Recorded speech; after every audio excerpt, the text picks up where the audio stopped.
today is on uh, wheel safety and tyre safety. I suppose we're delighted to welcome Conor and his colleagues from Bridgestone, who will give a presentation now, followed by Paul Maguire, who will go through the wheel torque briefing note from that we will issue to our members in due course.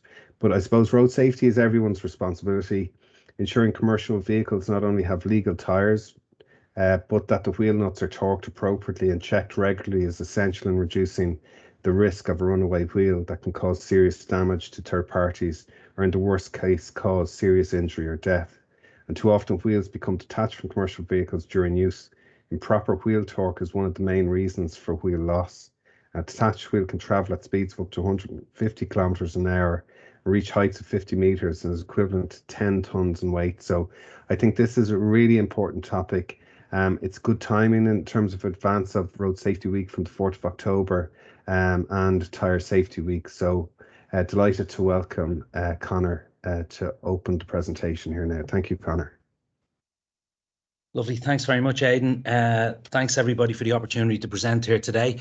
I'm going to present first on two topics. The first is the waste levy related to Standard Instrument 400 of 2017, and the second is some new tyre development relating to fuel savings. And then I'm going to introduce my colleague, Paul Turner, who's our Training and Development Manager. Paul is from Wolverhampton, the famous birthplace of Robert Plant and Noddy Holder in the UK. And whenever I talk to Paul, he always reminds me of Noddy Holder. For people of a certain vintage, they'll know exactly who I'm talking about there. But first point I want to talk about is the Irish Tyre Industry Association presentation to the Environmental Protection Agency and the Department of the Environment on the waste levy that they're planning to introduce. The bottom line here is that the department were planning on introducing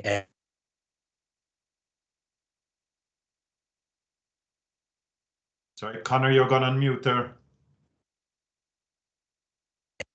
Sorry about that, Ken, back there now. Okay. So essentially, I don't think I'm moving here. Murphy's Law slide is moved. There we go. Slide is moved. Can you see the ITIA slide, guys? There. Thank you. Yeah, perfect. So essentially, the department have suggested that there's a waste levy similar to the car disposal levy of €2.80, but a hell of a lot more expensive, anywhere between 10 and 15 euro, put on the invoice for every tyre sold in the Republic of Ireland. The Irish Tyre Industry Association, which includes all the stakeholders in the tyre industry, including major manufacturers like Bridgestone, Michelin, Continental, Goodyear, Dunlop, have put forward a presentation along with some retreaders in the country that this should not be front-loaded, that it should be a back-loaded system, that the industry itself is fully compliant, and any fly tipping of tyres is not an issue that the haulage industry contributes to. We're compliant, and at the end of the life of a tyre, which is we believe is a fully recyclable product, we responsibly get the tyre disposed of or get the tyre retreaded, and it could have multiple lives, essentially regrooved, retreaded and retreaded again. So our proposal has been to the government that we don't have it front loaded, that it's a back loaded system, and their standard instrument that they're proposing is called SI 400. And I don't want to blind you, but with text for this standard instrument, but essentially it can be viewed on the EPA.ie website. And I've also forwarded some information on the full proposal from the Irish Tyre Industry Association to Aidan and Brian, and the guys have it, and they can distribute it as they see fit over the next few months. I think it's going to be a fairly hot topic between now and Christmas. I contacted Aidan earlier in the year about it, saying that we had a number of meetings. We've had a meeting with the department to try and kick this to touch. We think it'll be an extra burden on the haulage industry, and Bridgestone while we don't support this at all, if the standard instrument becomes law, we'll have to be compliant, and that's not something that we're in favour of at the moment. We're in favour of being compliant, but we don't think it should be front loaded. We think it should be fit for purpose. So this is just, there's a good bit of a text, but we feel the Tyre industry proposal meets the objectives of the production industry. It complies a transparent charge to waste tyre trucks. What we're suggesting is basically they put an admin charge in, front load an admin charge, so we basically report all the tyres that are sold, but that the admin charge will be €1 or less.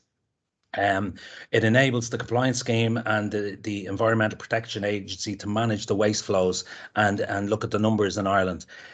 Only authorised waste collectors, we'd be talking about people like Crossmore and AES, but there could be a number of other players in that would be involved. It would support the various industry segments, including OEMs, vehicle and machinery producers.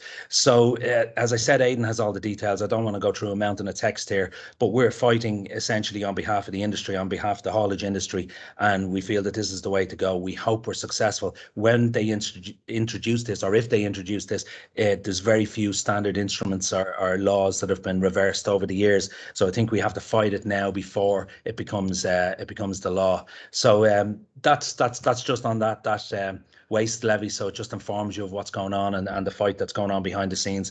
I know Aidan is going to be making representations to the department, and also the IRHA are going to be doing the exact same thing. And as I said, we've already presented to them and will be presenting on an ongoing basis to them.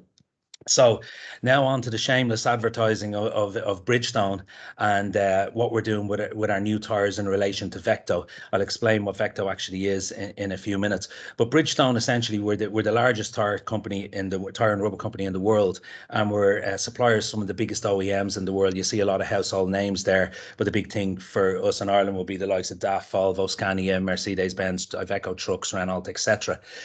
But in the EU 27 and +1, the UK, now road freight is still the main way to transport goods between factory, city to city, etc. Farms to city, farms to factory, farms to plants, etc. And throughout Europe, we've seen road transport grow between 2018 and 2019, and in 2021, Poland and Germany have continued to grow at the same rate. In fact, Poland's road traffic has grown between 2020 and 2021 by over 10%. And they are the biggest road user in Europe. The investment in railways and train rolling stock has not been put in place by any of the governments in Europe. Some have tried. Road transport, tractor units, trailers, rigids are still the main way of getting goods from as I said, factory and city to city, etc. But with regard to the tyre industry, we've had to keep in mind the regulations that have come in throughout over the years. And essentially, we've been looking at new regulations that have come in 2019. We got radio frequency identification in tyres, that any tyre produced in Europe from 2019 had to have an RFID chip in it that identified where it was made, what the grading of the tyre was, serial number, who the guy on the production line was that basically signed it off, etc., etc. In 2020, 3-peak mountain snowflake became a requirement for all new tyres, and 2020 to 2025, we've got the VECTO. Well, 2020 to 2021 is the reference period for VECTO. But by 2025, the vehicle energy consumption calculation tool comes into play. And I'll tell you in a second what that actually means. But what it's really done is focused our mind between 2025 and 2030 on CO2 reduction. And we, as tyre companies, basically have to have that as our #1 focus when we're designing a new tyre or bringing a new tyre to the market. Essentially, VECTO is a simulation tool that allows us to calculate fuel consumption, carbon dioxide, etc., etc. And it's a legislation that was first, after Euro 6, it was first proposed to be the replacement. It was actually started by a European committee. They sat for years and basically came up with this calculation tool, which was a virtual modelling tool that would basically decide what the CO2 emissions were and what the standard would be going forward. So that the actual standard in play, or the VECTO overview, is 4x2, 7.5 ton to 16 ton are covered under VECTO. The reference period essentially started on January 1st. 4x2s, 6x2s over 16 tonne are covered, and the reference period is now finished, and they've decided that the reduction in CO2 has to be 15%, and then another 15% by 2030. So it has to be down to minus 30% on CO2 emissions. Vehicles have to be by 2030. But 2025 is the next big milestone, which is essentially only 3.25 years away. And if you look at these things here, engine aerodynamic drag, rolling resistance, transmission, axle, auxiliary power units are the main, output for CO2 emissions. But really, the OEMs and the European Parliament have said that tyres are the most important thing, and essentially tyres have a huge influence on fuel saving. And fuel can be 20 times the cost of a tyre, but tyres can be one of the biggest influencers on fuel saving. And the kicker for this is the highlighted piece in green. I've taken this directly. This isn't my slide. Well, it is my slide, but I've taken this directly from the VECTO legislation, which is online, is that if the target is missed from 2025 to 29, if we're above the target, there'll be a debt. What they mean by that is a tariff of €4,250 on every gram of CO2. So essentially, if Scania, Mercedes, DAF, any manufacturer misses the target by 10 grams of CO2, a tractor unit goes up by 42.5 grand to the end user. Now, I think, in all honesty, I think the OEMs will probably take a bit of a hit on that and help out the end user. But the bottom line is, if they don't hit the target, for every gram they're off, there's 4,000 extra tariff or tax going on to the price of a tractor unit. And then from 2030 onwards, if we're above the target, that goes up to 6,800. So you can imagine, if we're 10 grams off, a manufacturer's 10 grams off on the CO2 target reduction by 2030, a tractor unit will go up by 68 grand, which is going to be a very hard sell. So with that in mind, Bridgestone have decided that their technology roadmap and development for the future is going to concentrate primarily on rolling resistance coefficient, which, as I said, is the huge influence on fuel that we think.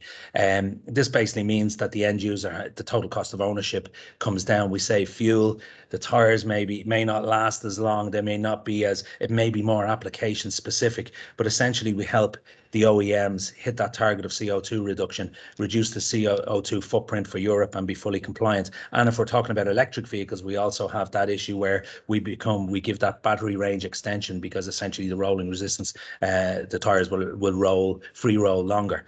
The second thing, and most important thing as well, in my mind, with our weather patterns, especially over the last 2 days, wet grip. We're very concentrated as a company on wet grip. We have to reduce or increase our wet grip, our traction, by 13%, and that's what we've targeted ourselves at. And our A grade, our Duravis tyre, our new Duravis tyre, is the first tyre to achieve an A grade in wet grip.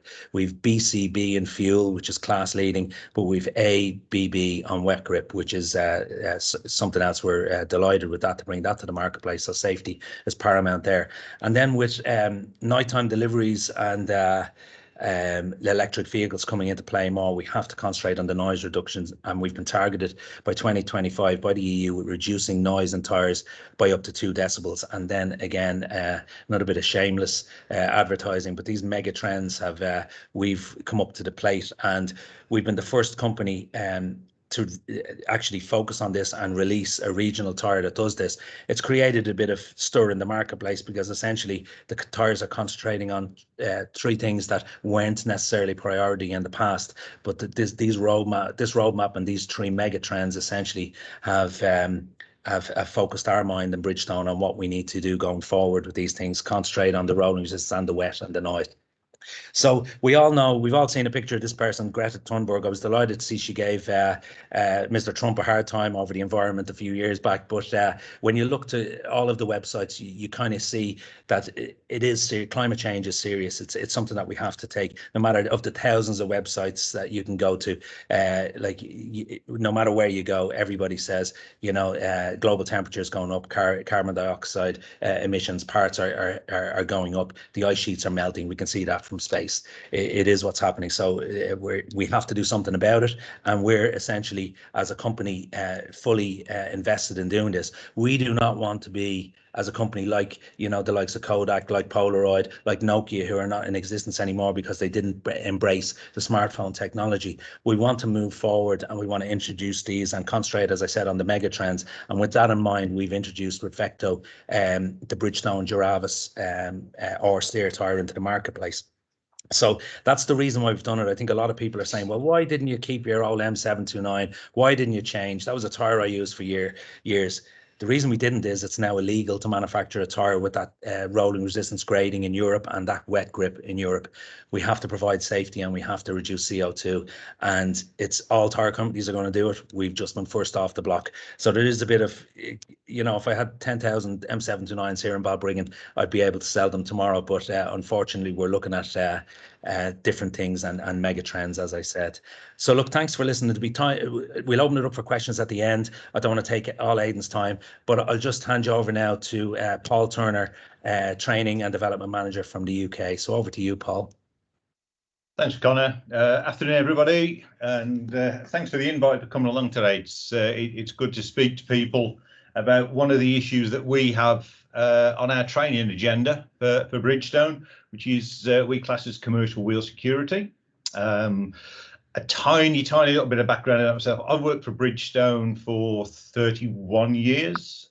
Before that, worked as a tyre fitter, and before that as an HGV apprentice. So always sort of been in the background with trucks, and moved into the training department around about 15, 16 years ago, and run the training department here in the UK and the North region. So quick chat about commercial wheel security. Why did it come around for us in the first place? We had one customer that had an issue with some wheels coming loose, didn't know why. We went to investigate and found that the torque wrench was sat in the workshop, leaning up against the door, covered in dust, hadn't been used for X number of years. And they were all what we used to class as the old school fitters. And their idea of torque setting was a big bar hanging off it until the wheel nuts actually cracked. So that unfortunately still goes on. We come across it now and again, but we introduced this course to try and get rid of that attitude from the older fitters in the industry and mechanics as well. So you can move along. Is that moving, Connor?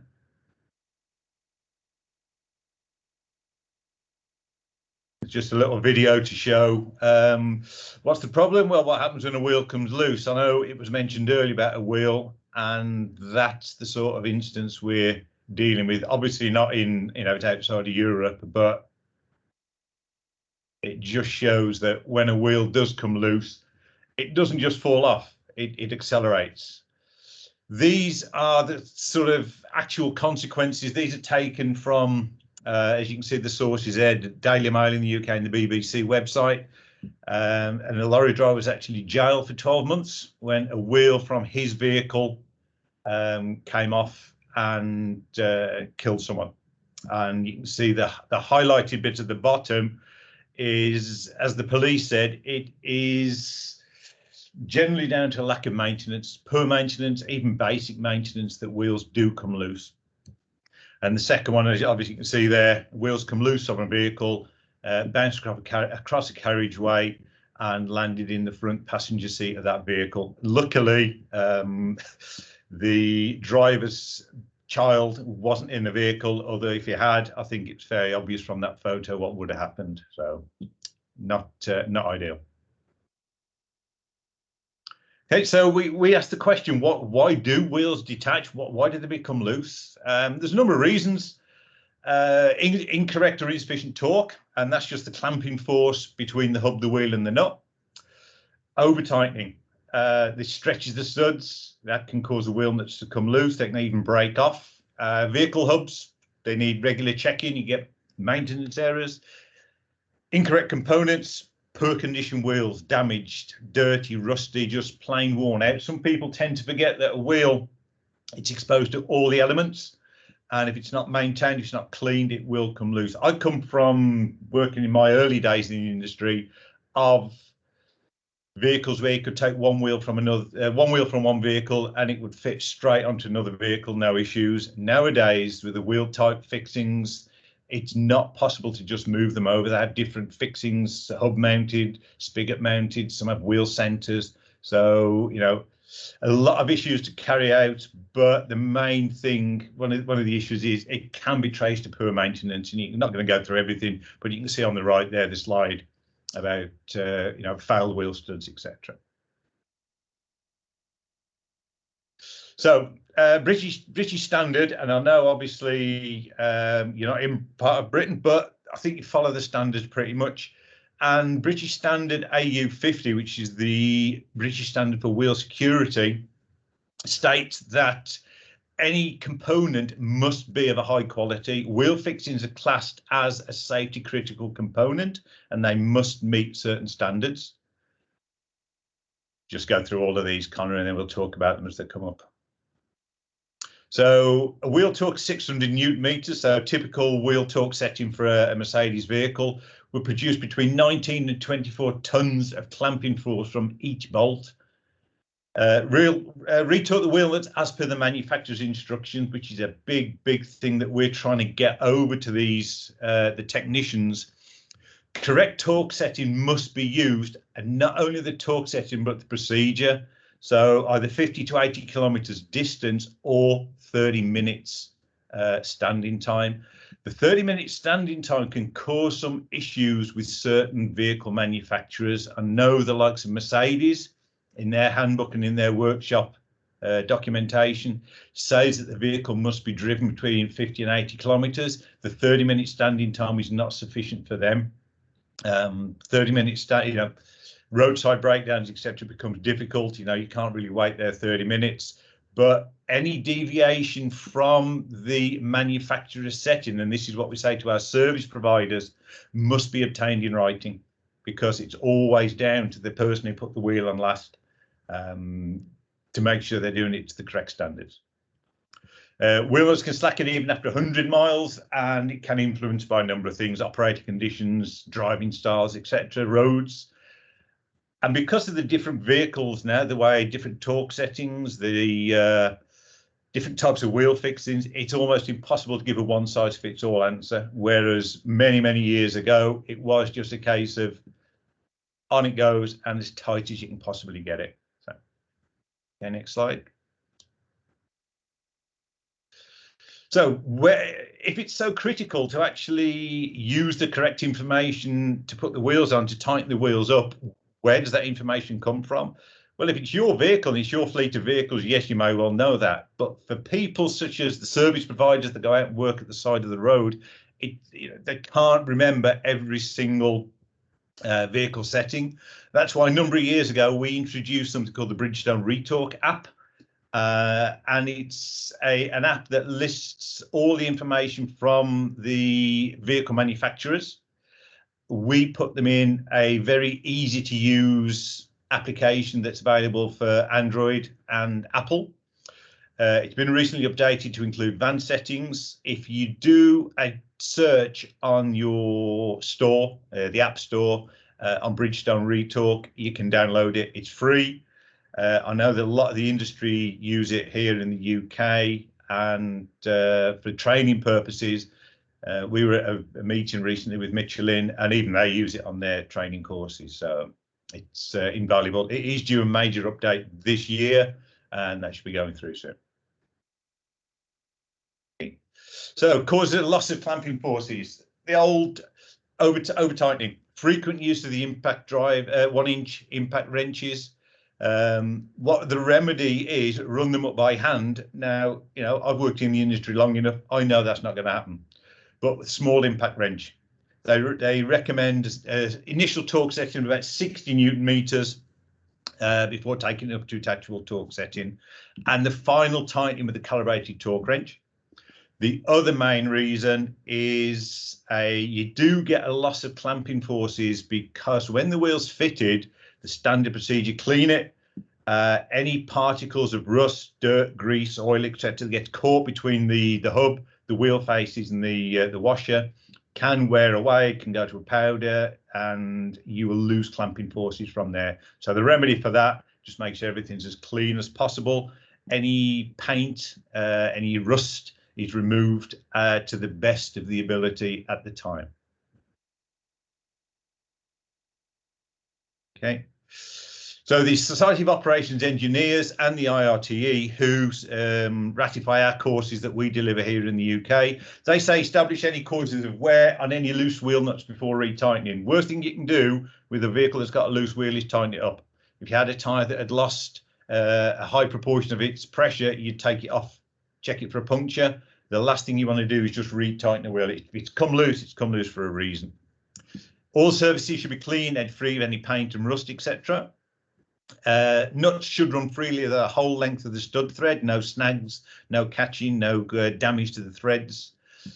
Calibrated torque wrench to tighten the final tightening to the manufacturer's torque value, not what the service technician or service fitter thinks is the what he thinks it should be. What it says there about power operated tools and extensions to wheel braces, it's the old scaffold bar on the end of a wheel brace to make sure it's tight. That should be now a thing of the past. All wheel nuts must be rechecked if the vehicle's moved or not for 30 minutes, or the vehicle's travelled up to 25 to 50 miles, depending on the vehicle manufacturer's settings.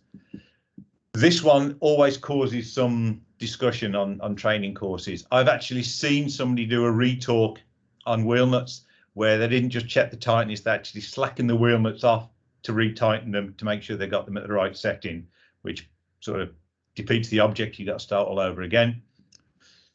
We always say to the guys that come on our courses, you know, drivers have a duty to inspect tyres at the sign of each shift for any damage, underinflation, cracked or distorted wheel rims, any loose wheel fixes, any signs of a wheel being loose. It is critical that the drivers look at this.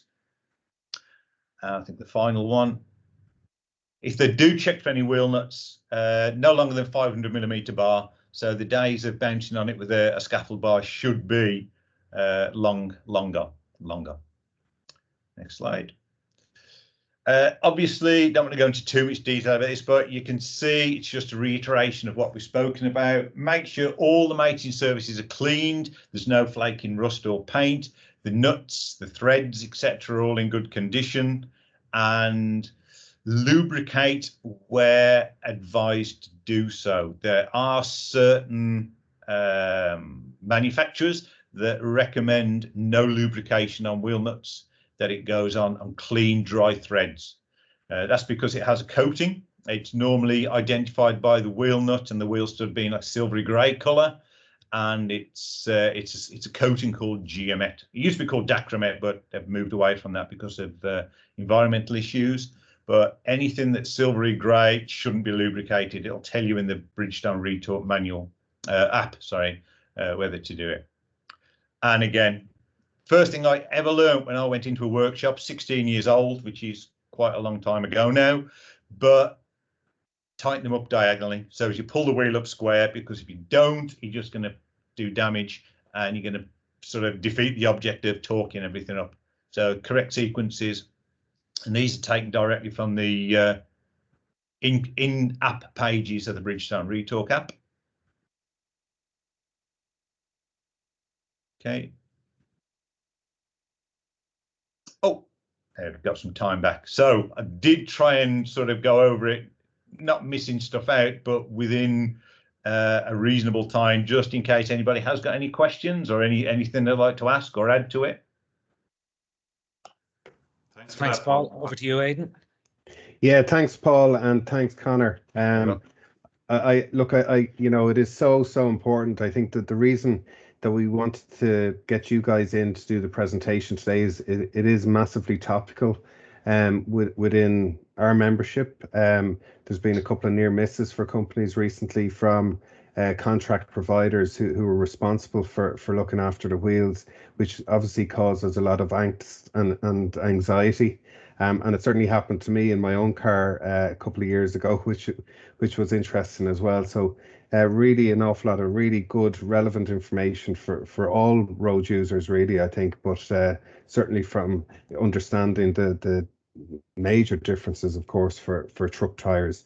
But I had a couple of questions for you, Connor, maybe just to going back to the tire levy, right?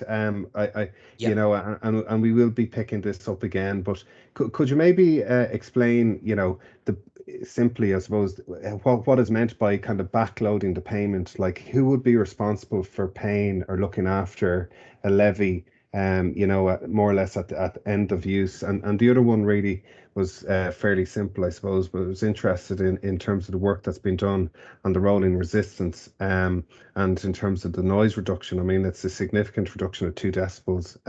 But I'm all, the quality of the roads we drive on over here, I mean, there's different qualities. Is there standardization in terms of the material that's used on our roads, and how significant is that? And is Bridgestone working with those companies? You know, some of them are as flat as pancakes, and you notice it yourself, it's really, really quiet, and then an awful lot of the other motorway and national routes have very different kind of standards of road surfaces. You know, and I suppose you're working on your end in terms of the rolling resistance piece and in terms of noise. But how significant is it if the actual quality of the roads aren't good enough for the tires, effectively? Does that make sense? Right. Yeah, the first one I'll address, Aidan, is the I don't know, can you hear me okay? Everything okay there? Yeah. Yeah, perfect. We did the SI 400 and the backloaded system. First of all, what we're talking about in a backloaded system is essentially no levy. We're saying that the industry, the haulage industry, already is compliant, that our customers within the haulage industry in Ireland are not fly tipping. They're disposing of waste tires in a responsible manner, either to a retreader or to a scrap guy. They may be selling them to somebody who's retreading them in Ireland or abroad. They may be getting an allowance from a fleet service provider, from a dealer, from a manufacturer on a casing.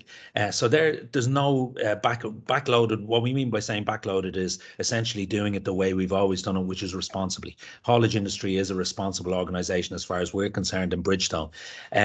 What the stakeholders or what the interested parties like Repacker are trying to do is essentially front load the system to get it on the invoice up front. So if they say the charge for waste is €10, then the waste charge will be uploaded. You'll pay for it in advance, and they will arrange an accredited collector to collect it at the end of life. So Connor Curran Transport with 100 trucks has has a couple of hundred waste tires against the wall. They've paid their levy up front, and they can just call AES, and AES or Crossmore or an accredited collector will collect the tires free of charge because you've already paid for the collection. We don't think that's workable, because essentially some people have different homes for those tires. Retreader, they could be re-grooving them, or they could be disposing them at a better market value than €10. They might do a deal with a waste collector to do it for a fiver. They might the commercial market value is what we think it should be. It shouldn't be a burden of 10 or 15 or whatever they decide it's going to be at the front end of the tire on the tire invoice. We think it should be. We're fully supportive of something in cents, and it may be up to €1 of saying that we'll support this to quantify the amount of tires, to make sure that the EPA can afford to pay somebody to manage the collections and to manage where these tires go to. But what we mean by a backloaded system essentially is you don't pay an upfront charge. You pay a charge at the market value when you're finished with your tire. If you decide to retread it, you have a source for your retreads, and your casings don't cost you anything. A haulier could have 50 good casings, and he could have 50 scrap casings. The price of the 50 good casings will offset the price of the scrap on the other. So it's a net zero cost to the haulier at the end of the day, or a very small cost to get rid of a scrap. Some hauliers driving the good roads, Aidan, as you mentioned, may have very little scrap, and they may make a profit on these casings. The casing could be worth a few quid, but we're saying let the haulage industry manage it, and we're fighting that corner. So I hope that answers it. Backloaded, what we're talking about is there's no backloaded charge. The market determines. Each haulage company determines what they do with their casings and manage them. And everybody I know disposes of their casings in a very responsible manner. And we do with our direct contracts, we ship everything to S-Tyres and Cork for retreading, and then they adjudicate on them and they scrap whatever needs to be scrapped, and then we pay for the scrap costs at the end of life. But we pay it as per the market. It becomes a bit of a fish market haggle. You know, at the end of the day, you might have 500 casings to get rid of in a month or a couple of month period, and you basically go to the market and see what do you do for me for. You might get it for £6, you might get it for £8, it might be a tenner, depending on what the market is at the time, and they do fluctuate. It has gone up and down over the past number of years. But what we'd be saying is we're mature enough as an industry to manage that ourselves, and that's our suggestion. That's our proposal. If there should be any front loading of a charge, all it is a small admin charge. That's it. I hope that answers the question. No. On that Yeah, one. no, crystal clear, Conor. Understand it now. Thanks for explaining that. And then just No in worries. relation to the quality of the roads, I suppose, with the rolling resistance. Yeah, this is an interesting one, and I'll see Paul smiling in the background on this. If in all of our contracts, everybody on this call would love to be driving on a road that's like from Naas to the turnoff to the Waterford turnoff there on the M7. It's beautiful, brand new tarmac, and you can hear the radio a hell of a lot better when you're driving on that little stretch of road, you know, up to Rathcoole. Spectacular, and that'll be really good on tyres. It's the same all over Europe. You know, there's different tarmac grades used with different county councils all over Europe. You have whatever bitumen they're using in the mix. I know there's people on this call will know a lot more about that than I will, but there are different grades. Even in the UK, you've got some motorways. They're constantly improving the motorways. You've got different grades of tarmac. If they were all upgraded at the same time, we'd all be in a great, you know, our tyres would last forever. And then when we talk about the regional country roads in Ireland, you know, we have a lot of truck traffic on them, and you do get a lot of pothole damage and road wear for super singles, and the heavier the load, 40 ton going down a, you know, back road is going to leave a couple of grooves on a sunny day, no matter what way you look at it. And then when we, you know, drive over the years, it's going to be harder on tyres. So I suppose one of the things they look at, all of the tyre companies look at this in a pan-European way, in that they go for what the ideal circumstances would be. And unfortunately for us, being a little island on the edge of Europe, if our roads aren't as good as the roads in Germany, we suffer as a result of that. The tyres are not going to last as long. It recently came up in conversation, and I know Paul was in the same conversation, was that there was a bit of a shortage of tyres. We're very lucky we have a warehouse in Balbriggan to supply the industry, and we can keep 50,000 tyres here at any one time. So we're well stocked, but there is a shortage out there. And we were basically, you know, talking about development and talking about what was happening. And I think somebody took me up the wrong way on the call and said, well, look, if you don't want your tyres, we need more of them in Europe. There's a tyre shortage at the moment, and our roads are fantastic, and these tyres are doing spectacularly for us. So the answer to that was very simple. You know, no, you're not getting our tyres. We need our tyres for our customers in Ireland. With regard to noise, that's an EU directive. And to be honest, Bridgestone are still working off technology that they learned in the 90s and noughties in Formula One. We still talk. I'm looking over in the corner of our office here, and we have Michael Schumacher's winning cap over in the corner from one of his Formula One races. The information and the technological advances that we learned from Formula One, we're still harvesting. How we put silica into tyres, the grades of sulfur we put into tyres, how much of kind of natural rubber we put in against synthetic rubber. We're still using technology that we've learned there, but a lot of the stuff with heat, which is related to longevity, rolling resistance and noise, we learned from the Formula One years, and we're still putting it in there. To be honest with you, our technical centre in Europe are the people who mix, are the magic people who mix these compounds, and it's at an intelligence grade a few notches above mine on the ladder, I'm afraid. But essentially, they use this technology and use the silica in the tyres and the mix of the tyres to test and test again. We have a technical centre in Europe, which is in Rome, and I've been there a couple of times, and it's heavy duty stuff. They pretty much all day they're driving tractor units with trailers, tractor units without trailers, rigids, tractors in a wet pool and a field in the center, and Maseratis and Ferraris around at phenomenal speeds. Unfortunately, when I'm ever there, I usually get a lift around in a Volvo tractor unit. I never get the Maserati or the Ferrari, but essentially they're testing non-stop, and they're working on noise, measuring noise. They have equipment there to measure noise on rolling roads, and basically just always striving to improve the product. But those three mega trends with noise, rolling resistance, and wet grip for safety are paramount for us at the moment. And that's why we're concentrating on them and the RRC. But essentially, it's on. They do have different grades. When you go to our technical service centre in Europe, they've different grades of tarmac on one particular track. So they're from all over Europe. So they basically drive buses, tractor units, cars up and down these different to see what way they wear. And decide and adjudicate then as to what will be good for the European market. But unfortunately, they don't make, going back to your point about the roads in Ireland, unfortunately, they don't make an Ireland specific tire compound in a tire, or a French specific. It's a European standard specific. And if we, are in Ballylickey or Termonfeckin, we have to put up with the we have to put up the consequences and just take it. We have to be part of this.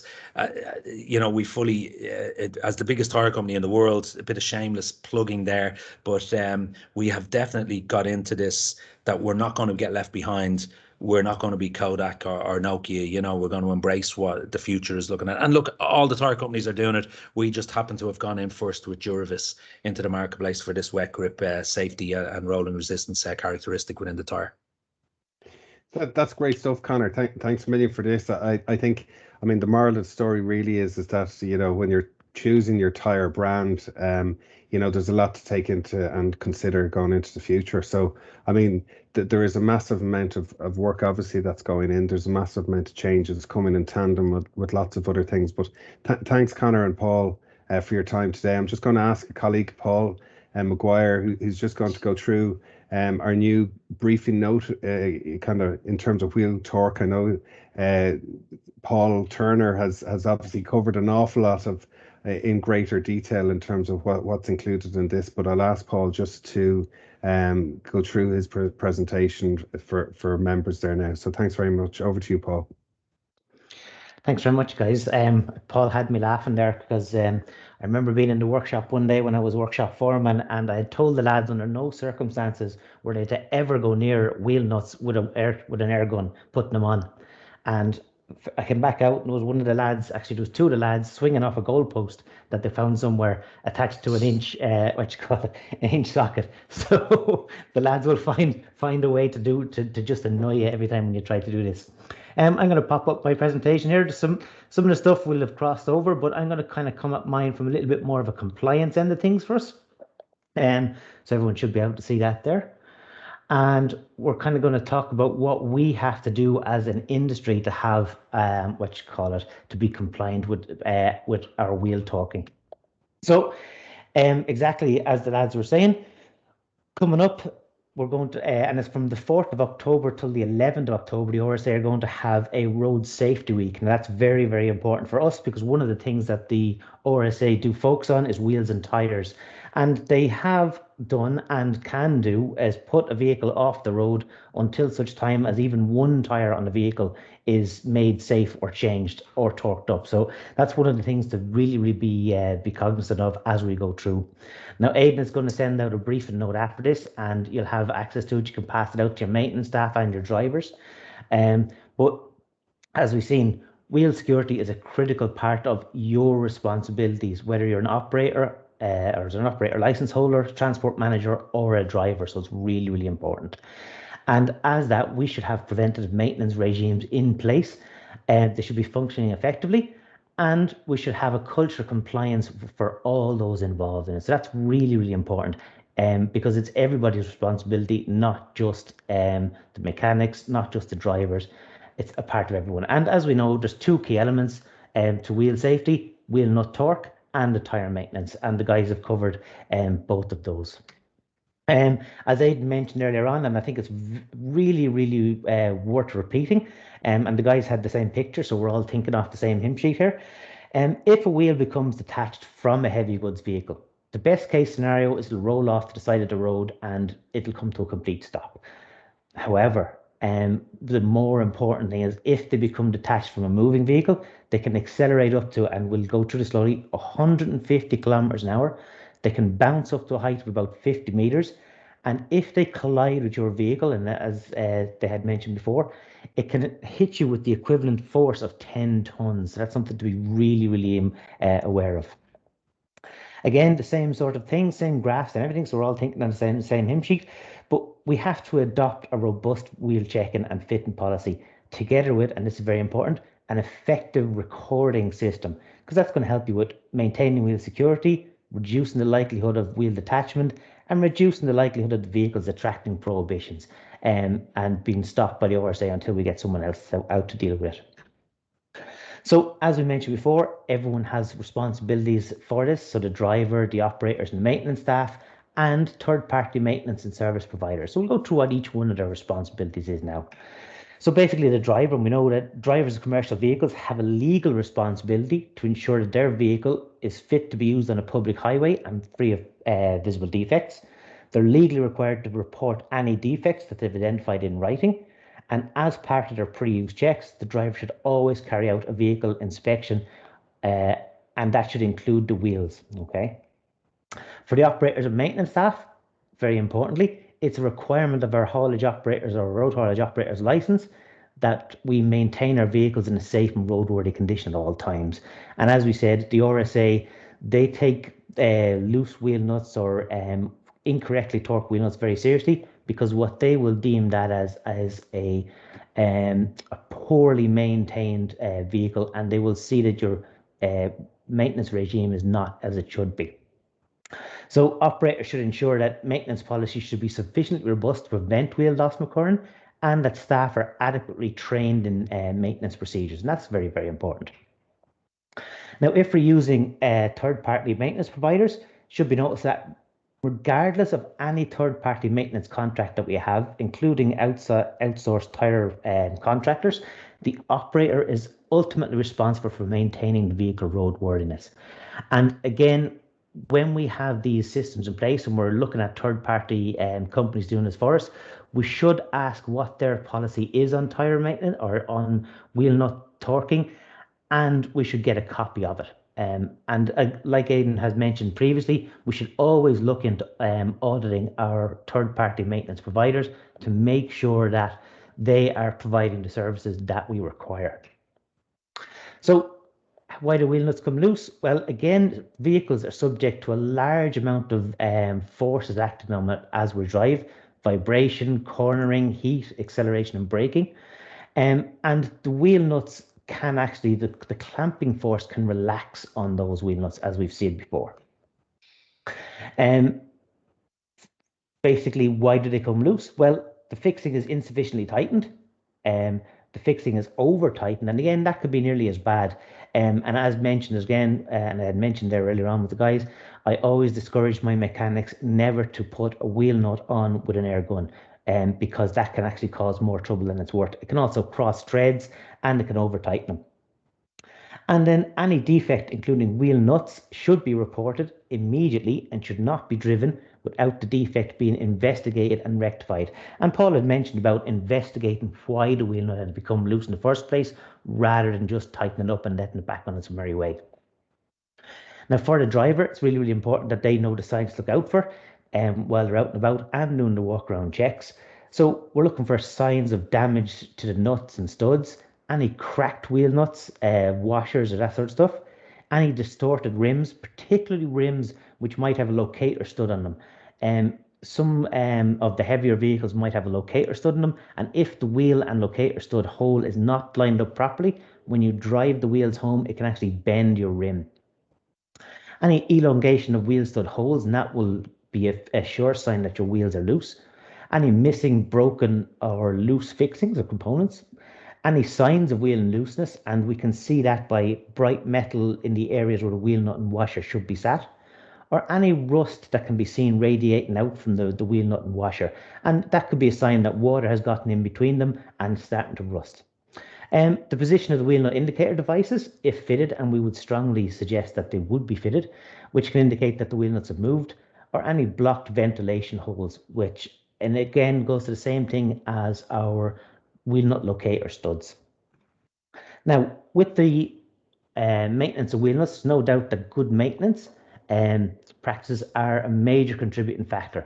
In other words, if we're checking them and we're torquing them correctly, well then the chances of us having an incident like this should be fairly slim. Consideration should also be given to implement a formal policy of checking the wheel nut security on a more frequent basis, such as weekly checks using a torque wrench. And the likes of Dublin Bus are particularly good at this. They send out a guy to check the wheel nuts on the vehicles before they leave the yard. So that's, and the gas industry and oil industry are really kind of come along this. They take this very, very seriously and put in place proper, how would I say, regimes to make sure that that's happening. With the wheel nut procedure, as Paul talked about before, best case scenario, torque them up, leave it half an hour and then retorque them, or take them out for a spin and bring them back and retorque them prior to letting the vehicle back out into general operations. So you don't let the vehicle out into general operations and hope they're going to come back. You actually make sure that's done prior to releasing the vehicle out back into its daily working operations. And one of the things that is really, really useful to have is a real torque relabel or a re-torque label. So it's recommended that a documented means of ensuring that wheel nuts are always subject to initial torque and retorque is in place, and that we keep these records, and they should form part of your vehicle history. So very, very important. Complete the checklist, and what we're talking about here is the wheel nuts are torqued and they're signed off on to say they've been torqued, and then they're left for the half an hour, or the vehicle is driven an appropriate distance and it's brought back in and retorqued and signed off on. And what then happens is this wheel nut retorque label is put into the vehicle file, and it means that it has definitely been done and it's signed off in both cases by a qualified mechanic. There's also, as was mentioned before, devices for preventing wheel nut loss, and there are a number of different products on the market. Some will actually prevent movement, some will actually just notify data that the wheels have moved. But generally these devices are really, really quite good. They're really freely available, and they give that the extra notification to the driver that the wheel nuts potentially have come loose, or that there is an issue of some description. And really they should form part of your wheel torque policy or your maintenance program. And again, really, really useful devices, not too expensive to fit, and can make your job a whole lot easier. So, has anyone any questions for me on that? Paul, hi, it's Connor from Bridgestone again. Go ahead. Yeah, Paul Turner mentioned on his presentation the Bridgestone Retorque app. Now that is available in Ireland, and it's a free app and has all the manufacturers' recommended retorque settings on it. So it's available on the App Store. If you just search for Bridgestone Retorque, it'll come up in utilities, and also on the store for Android as well. So it is available in Ireland, and it's a free app. So it's something useful for workshops, for drivers, anybody checking torque settings. That is one of a great initiative, because I tell you, from back in my days as a mechanic, you'd always have the wall chart up on the wall and you'd be trying to figure out what size wheel nuts that you're versus what size vehicle. Another one is, once you have looked up your torque settings on the app, get a paint pen and write it on the wheel arch of the truck. That way you won't go too far wrong the next time. Once you've and it's the best way to go about, make sure there's no doubt, and just in case the next guy come along does not have the app, it's written on the wheel arch and paint pen. It's a fantastically simple method of doing once you've looked it up on the app. So another small little trick we learned the hard way. Yeah, there's just a couple of things I was going to say about the wheel nut indicators. We've got a couple of fleets that we run that use all yellows, but when a vehicle's had a wheel removed and refitted, they put 8 yellows and 2 reds. So once it's been checked and the wheel nut does not move, then the reds are removed and the yellows refitted. So it's just a quick check that if anybody sees a vehicle that's got red wheel nut indicators on, they know it's got to have a retorque. If it's got all yellows, they know it's been retorqued, checked, and they don't move. And the other point was, believe it or not, we actually had one driver that his way of using the wheel nut indicators was, if he saw them move, he used to pull them off, turn them so they were lined up again. and that was in, I won't say the name of the fleet, obviously, but that was a big fleet that we were dealing with in the UK. So he actually took the wheel nut indicator off, just turned it one tooth, put it back on, so they were nicely lined up again. I don't think he quite grasped the reasoning behind wheel nut indicators. Brilliant. Well, that's an interesting one. It's easy to laugh at those type of things, but you know, when you're doing your walk around check, it's not unreasonable to think that actually does happen, and I think that kind of re-emphasize the importance of kind of highlighting this on a regular basis. And I think you know, the information that Paul, that you've provided, and Connor and Paul McGuire, is really, really important. I think just in terms of raising that awareness again, you know, highlighting the importance of tyres, tour choice, and obviously the safety piece. It's very, very timely. So look, in terms of time, we've all kept to our time more or less. So I'm really delighted with that. Just to thank everybody again for your time and contribution to this. I think for this session, we are going to post it out to the members and just put it up on the YouTube site, and you know, draw people's attention to it. We'll certainly send out the link to that app. It sounds like it's a real benefit to people, and obviously, you know, if we can send your presentation out as well, Connor, we might do that to everybody as well. But just thanks very much, everybody, for your time. Good stuff. Thanks, everybody. Thanks for the opportunity. No, just to back up what you said there, Paul and Connor, thank you from Bridgestone. Thank you very, very much. Very informative. And Paul McGuire from the FTA. Very, very important points taken out of that. You know, it may be stuff we take for granted every day when we're running fleets of trucks. And Aidan, again, thank you for your presentation. Thank you to everybody who took time out of a very busy schedule today to attend our meeting. To everybody who contributed throughout the FTA as well. Thank you, because sometimes, you know, we forget about the background work that's done. Hopefully we'll meet in person on the 1st of December, Aidan.